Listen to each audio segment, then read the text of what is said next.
You are standing on a wooden dock in Charleston Harbor. The night is pitch black. The water below is oily and cold, slapping gently against the pilings. But you aren't looking at the water. You are looking at the machine bobbing on the surface. It doesn't look like a ship. It looks like a long, rusted iron boiler that someone threw away. It is barely 40 feet long. It sits low in the water, menacing and silent. This is the H.L. Hunley, and tonight, you are going inside. You step onto the slippery hull. The metal is cold enough to burn your skin through your trousers. There are 2 small hatches, barely wide enough for a grown man's shoulders. You slide your legs into the forward hatch. The air rising up from the dark hole hits you instantly. It is stale. It smells of damp iron, old grease, and the lingering sweat of the men who tested this machine before you, the men who didn't come back. You lower yourself down. The space is impossibly tight. You cannot stand up. You can barely kneel. You are sitting on a narrow wooden bench that runs along the side of the hull. Your knees are pressed against the opposite wall. The ceiling is just inches above your head. 7 other men climb in behind you. You can feel their movements vibrating through the bench. The hull is so narrow that you are practically woven together, shoulder to shoulder, hip to hip. There is no personal space here. There is only the mission. The captain takes his place at the front, his head jammed up into the small conning tower, peering out through a tiny glass slit. He gives the order. The hatches are pulled shut. Clang. The sound of the iron latch sealing is final. It sounds like a prison door, or a vault. The darkness is sudden and absolute, broken only by the flickering light of a single candle made of beeswax. That candle is your lifeline. It is the only thing telling you how much oxygen is left. The order comes to move. You reach out and grab the iron handle of the crankshaft. It runs the entire length of the submarine. All 8 of you are connected to this one metal spine. You push. The man behind you pulls. The shaft turns. Creak. Groan. The propeller at the back of the sub begins to spin. You are not powered by an engine.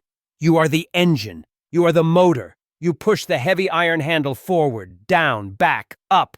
Forward, down, back, up. The rhythm takes over. The boat begins to move.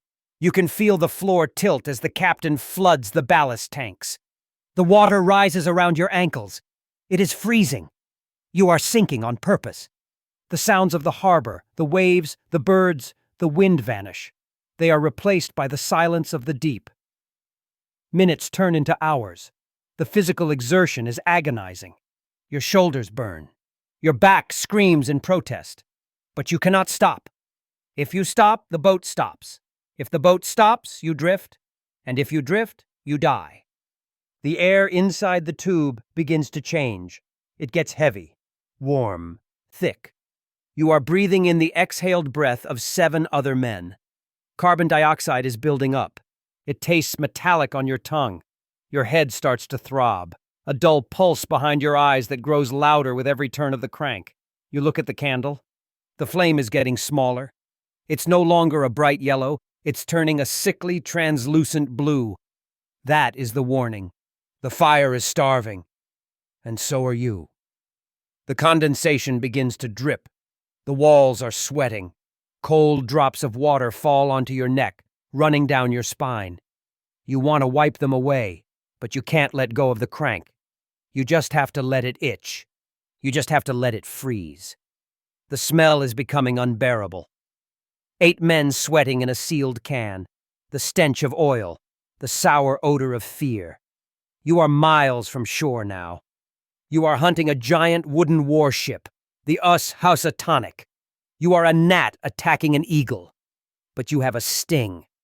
Attached to a long spar at the front of your sub is a torpedo, a black powder charge. You have to ram it into the enemy ship. Suddenly, the captain signals, "Stop!" The crank halts. The silence is deafening. You can hear the heart of the man next to you. Thump, thump, thump. You are under the enemy ship.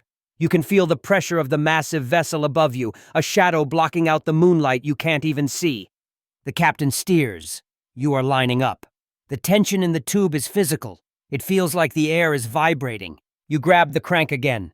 Ram speed! The whisper comes down the line. You push with everything you have left. The boat lunges forward. The impact is a dull thud. You feel the spar drive into the wooden hull of the ship above. Then you reverse. You have to back away. The trigger is a rope. You pull the sub back, unspooling the line attached to the explosive. You are 10 feet away, 20, 50. Then the world turns white.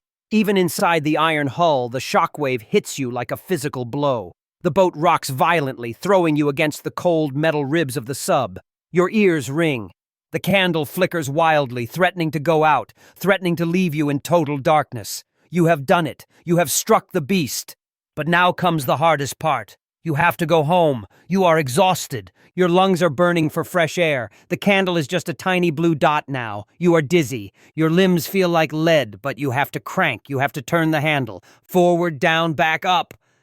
But the boat feels heavy. Different. Is water coming in? A rivet popped? You can't see. You can only feel the cold water rising past your ankles to your shins. The panic starts to rise, but you don't have the energy to scream.